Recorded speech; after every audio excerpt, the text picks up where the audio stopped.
हरे भरे खेतों और पेड़ों से घिरा एक सुंदर सा गांव था जिसका नाम था सुंदरपुर। सुंदरपुर गांव अपनी सुंदरता के लिए जाना जाता था। गांव से लगे हुए बगीचे और हरे भरे खेत गांव की सुंदरता बढ़ाते थे।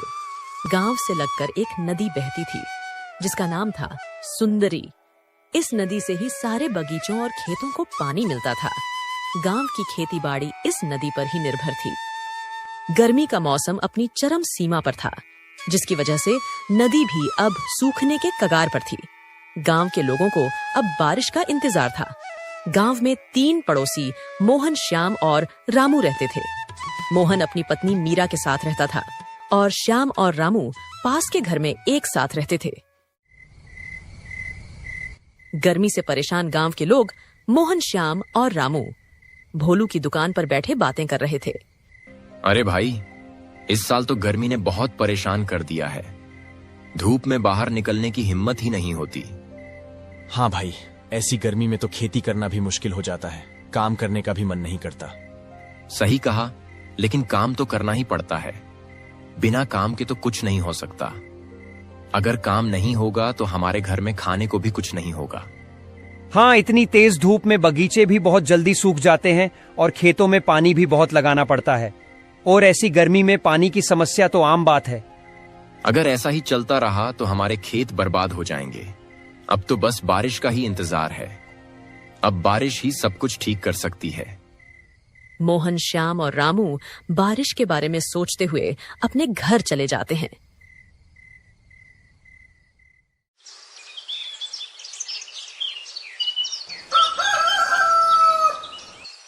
अगले दिन लोग रोजाना की तरह अपने काम में लगे हुए थे। कुछ देर बाद तेज हवाएं चलने लगीं। आसमान में काले बादल दिखाई देने लगे। लोग जल्दी जल्दी अपने अपने घरों की ओर जाने लगे। कुछ ही देर में सारा आसमान काले बादलों से घिर गया और बारिश शुरू हो गई। अरे भाई मोहन, लगता है ऊपर वाले ने हमारी सुन ली। बारिश शुरू हो गई। हाँ, अब पानी की समस्या खत्म हो जाएगी। सब कुछ ठीक हो जाएगा। सभी गांव के लोग बारिश को देखकर बहुत खुश थे। पूरे गांव में बारिश की वजह से खुशहाली का माहौल था। मोहन अपने घर पहुंचकर अपनी पत्नी से कहता है, अरे मीरा, अब बारिश आ गई है। अब ये गर्मी कम हो जाएगी। अब हमारे खेत और बगीचे हरे भरे हो जाएंगे।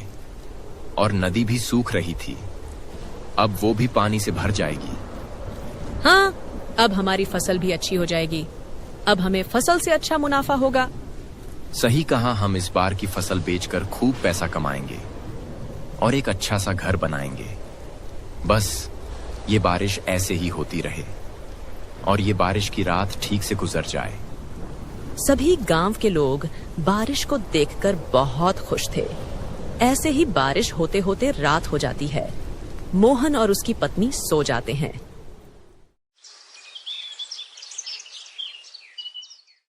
अगले दिन जब मोहन उठता है तो देखता है कि बारिश अभी भी पड़ रही है। जब मोहन घर के बाहर देखता है तो उसे दिखता है कि सड़कों पर पानी भर चुका है। मोहन अपनी पत्नी से कहता है, अरे मीरा, देखो बाहर तो बहुत तेज बारिश हो रही है। लगता है पूरी रात बारिश नहीं रुकी है। सड़कें नदी में बदल गई हैं।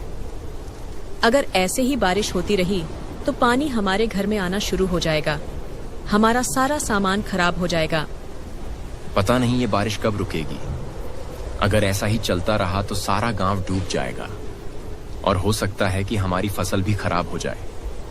मोहन ज्यादा बारिश की वजह से चिंता में आ जाता है और कहता है, मीरा, मैं बाहर जाकर देखता हूँ, शायद रामू और श्याम को खेतों के बारे में कुछ पता हो। मोहन घर से श्याम और रामू के घर की ओर निकल पड़ता है। वो दोनों भी उसे घर के बाहर ही खड़े हुए दिखते हैं।